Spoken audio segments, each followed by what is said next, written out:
Welcome to Network Security CSE 701T. This is a 4-credit course floated by the Department of Computer Science and Engineering.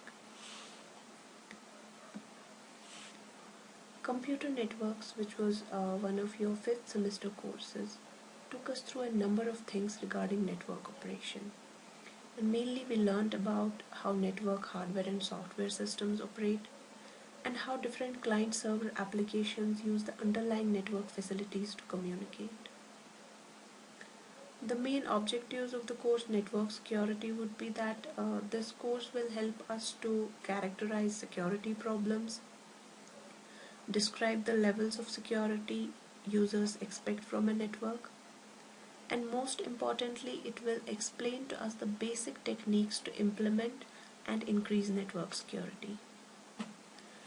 Now, in order to introduce network security to you, or before I could tell you what network security is all about, I would like to throw some light on some of the already discussed facts that we came across during your 5th semester, of course. Information is an asset, and we need to collect and keep information about almost every aspect of our lives, like the names and numbers of the people we know, the amount of money we earn and spend, information about the institutions we study or work at. Organizations keep every information about the employees working there. So by one way or the other way, each and every bit of information is important to us.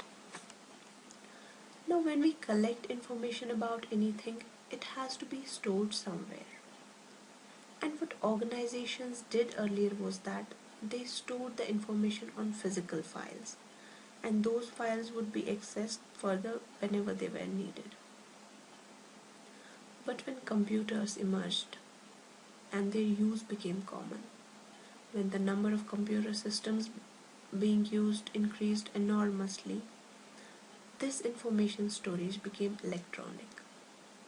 Organizations like banks and others started storing this information on computers.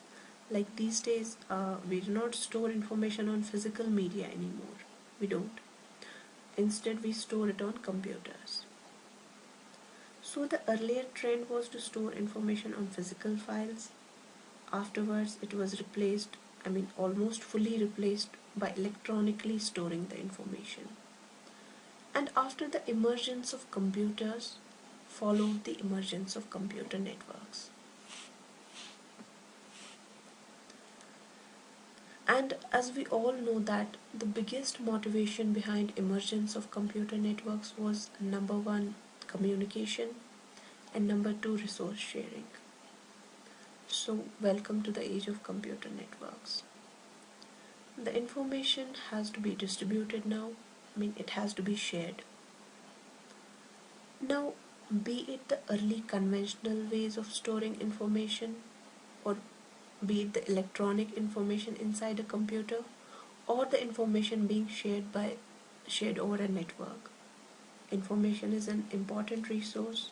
We consider it as an asset, so it needs to be protected. Now, how do we do that? How do we protect this information? See, while it was on the physical files, it was kept confidential by restricting the access to a few trusted people. Only a few authorized people were allowed to change the contents of these files. The same thing applies to the information we store on computers. That also needs to be kept confidential, away from unauthorized access. And perhaps that's the reason why we password protect our computers, isn't it? And now, the distribution process of information, the sharing of information is also something we keep on doing.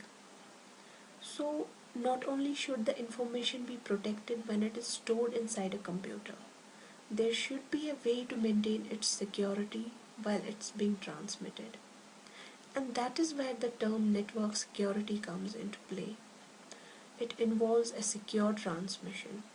It covers all the measures, all of the techniques that are designed to prevent, detect, and correct security violations that involve the transmission of information. Now, like uh, we cannot classify a network as secure or unsecure because for everyone, for different organizations, security would have a different meaning.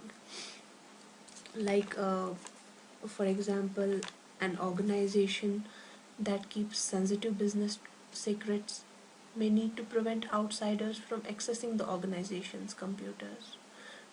We can have another organization that would only like to provide arbitrary access to data and prevent outsiders from changing the data. Like in case of websites, users come, they visit a website, but not everyone can change the content of a website. uh, Maybe we have an organization and they want to communicate confidential information. For them, a secure network would mean one in which no other than the sender and the intended receiver can intercept and read a message.